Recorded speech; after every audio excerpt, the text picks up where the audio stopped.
Boa noite, amigos do Conecta. Mais uma quinta-feira com vocês aqui no nosso quadro Sua Saúde, Seu Direito. E hoje nós vamos dar continuidade a um assunto do programa anterior, que nós caracterizamos e falamos sobre violência obstétrica, né? Demos as vários tipos de violência que a mulher gestante ela sofre antes, durante e até mesmo após a gestação, até após o parto, né? Então, hoje nós vamos destacar a questão da violência obstétrica física contra a mulher, né? Que é uma das modalidades, uma das formas onde que a mulher gestante sofre a violência, né? E essa violência física, ou seja, até mesmo a violência obstétrica de uma forma geral, ela é caracterizada até pela pressa, né? Vamos dizer assim, pela forma com que o profissional de saúde tenta antecipar o momento do parto, né? ou até o procedimento do parto. Por quê? Porque o parto normal, então ele pode ser também, ele demora de 8 a 10 horas, a depender da mulher. Então, é um período que deve ter realmente muita paciência, né? Muita compreensão e assistir a mulher gestante. E, infelizmente, nós sabemos hoje que a questão de tempo ela é relevante, né? Então, alguns procedimentos que é utilizado para essa antecipação acabam ocasionando a violência obstétrica, né? Então, hoje nós vamos falar da questão física, da violência física. Okay? Antes, porém, é importante a gente passar para os nossos amigos aí do Conecta a questão de um termo que é muito utilizado, né? Fala-se muito do parto humanizado, que tem uma relação totalmente inversa com a questão da violência obstétrica, né? Então, o parto humanizado busca justamente procedimentos, né, e comportamentos a não provocar determinados fatos que ocasionam a violência obstétrica, né? Então, qual é a definição hoje, podemos dizer assim, do parto humanizado, né? O parto humanizado, que ele pode ser o parto normal ou também no parto cesariana, ele tem como princípio o de respeitar a mulher, né? A mulher gestante como pessoa, como indivíduo que tem as suas especificidades, né? Então, ou seja, ela tem cada mulher tem a sua particularidade. Nós somos indivíduos, né? Somos seres únicos, então cada um tem uma particularidade, uma especificidade, e isso deve ser respeitado dentro do parto humanizado, tá? Então, como desenvolver isso, né? Com a não aplicação de métodos e padrões, né, de formas indiscriminadas. O que serve para uma mulher não serve para outra. O que deu certo em um parto não vai dar certo para outro. Então, você tem que respeitar, né, a individualização, a individualidade daquela mulher e tentar, o máximo possível, de uma maneira humanizada, atender essa necessidade, né? Então, é de individualizar o atendimento, a assistência personalizada. É ouvir.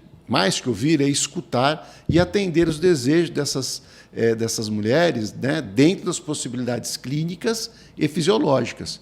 Por que isso? Porque nem sempre é possível atender um desejo de uma gestante por questões clínicas, né, questões fisiológicas, que no momento não permitem. Então, aí o profissional, né, o médico, deve o que fazer? Ele deve ter a intervenção visando sempre a vida da mãe e a vida da criança. Então, nesse caso, aí permite-se que alguma tomada de decisão, algum procedimento que o médico possa fazer em função disso, né, da vida em primeiro lugar. Ok?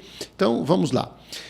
Sempre lembrando que esses pontos que nós vamos passar aqui, da violência física durante a mulher gestante, né, que caracteriza como violência obstétrica, a maioria delas são cometidas sem o consentimento da mulher, né? Porque se houver a necessidade de se fazer o procedimento e você informa a mulher do porquê que vai ser feito e que precisa ser feito, ele já não passa a ser uma violência, porque você foi informado e consentido, né? Esse é um princípio basilar do direito da saúde. Você ser informada, ter consciência e consentimento, né? A sua autonomia da vontade de conscientizar, dar ciência, né? Dar autorização para que o procedimento seja cumprido. Então, vamos lá. O que nós temos aqui? Alguns procedimentos que é considerado uma violência física, né?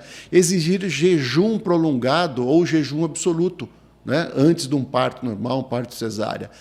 Isso é uma violência, não tem que se pedir um jejum prolongado. Né? Por que isso? Porque algumas mulheres podem, no momento de força, no momento de dor, podem vir a vomitar, enfim, mas não é uma exigência que você deve exigir isso, né? Isso é uma violência. Tá? Existe também lavagem intestinal, né, antes do procedimento, impor isso também é uma violência física. Né? Não oferecer alívio para a dor. Naquele momento que a mulher passa lá de 8 a 10 horas, algum tipo de dor ela pode ter, desconforto, então deve o profissional oferecer alívio para a dor, para que ela se sinta mais confortável para aquele momento. Né? Forçar a usar determinados remédios, né? Como o mais comum é a questão dos indutores de parto, né, para aumentar a questão de dilatação e contração. Por exemplo, nós temos a ocitocina, que é muito comum, muito mais conhecida. Né? Então, forçar a usar determinados remédios para acelerar esse processo é uma violência física também. Romper a bolsa, né, da gestante sem a permissão da mulher. Né? A gente sabe que, comumente, rompe-se a bolsa, inicia-se o trabalho de parto. Então, esse momento, enquanto a bolsa não é rompida, né, não se inicia aí. Então, há casos em que deliberadamente faça o rompimento da bolsa sem permissão da mulher. Tá? Outra questão que também é muito comum, né, não há dilatação da vagina para que a criança possa nascer. Então, alguns profissionais acabam forçando, esticando a vagina, tentando fazer a dilatação de maneira forçada. Isso é uma violência gritante. Né? Manipulação e intervenção excessiva durante o procedimento de parto. Né? Toque de dilatação. Né? É necessário? Só que às vezes é feito o toque de dilatação sem respeitar os períodos mínimos. Não é a todo momento que você vai fazer o toque na mulher, né, para ver se tem a dilatação ou não. Existe um procedimento, existe um padrãozinho, né, mínimo ali, que você deve, entre um toque e outro, para medir a dilatação. Por quê? Porque isso incomoda, isso constrange a mulher. Né? E também a falta dos cuidados necessários a esse procedimento. Né? Então, de uma maneira tranquila, cautelosa, de maneira delicada, né? Porque já é um momento muito delicado, um momento muito sensível. Né? E submeter a mulher gestante a esses tipos de procedimentos aí de uma maneira sem os cuidados necessários causa, né, uma violência obstétrica. Né? O uso de fórceps, né? Aqueles equipamentos, né, que forçam a extração do bebê. Né? Isso tem que ser muito, mas muito bem definido e muito bem o critério para se usar isso, embora é uma violência não só contra a mãe, contra o próprio bebê. O uso de vácuo extrator, né, aquele que suga a criança também, é uma violência, né, se não muito bem diagnosticado, né, para necessidade, enfim. Né?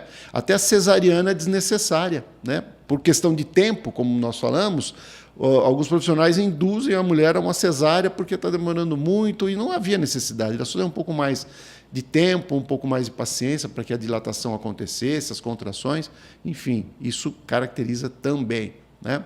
Restrição física o que caracteriza a restrição física? Né? A contenção física mesmo, de segurar a mulher, até amarrar braços, amarrar pernas, porque a mulher está muito agitada. Então, isso acontece? Acontece, não tenham dúvida. Então, isso é gritante também e deve ser evitado. Né?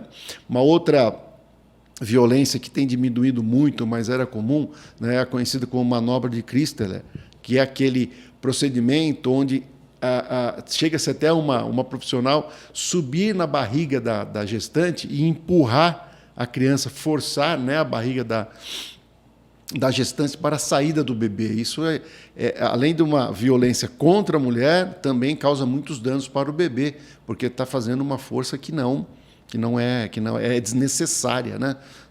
É muito, vamos dizer assim, muito gritante, força muito a questão de abdômen da própria criança. Então, isso deve ser evitado ao máximo. A outra também, a episiotomia, né? Episiotomia, que é o famoso pique. Né?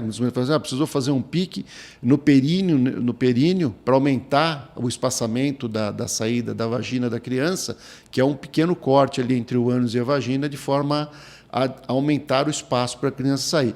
Deve ser feito em último caso, né, de extrema necessidade, e a mulher deve ser avisada, ela deve estar consciente que isso pode acontecer, porque isso, além de uma violência, você está causando ali um dano, né, no corpo da gestante, deve ser evitado ao máximo. Tá? E, em último caso, também, empurrões, tapas e agressões. Acontece contra a mulher gestante.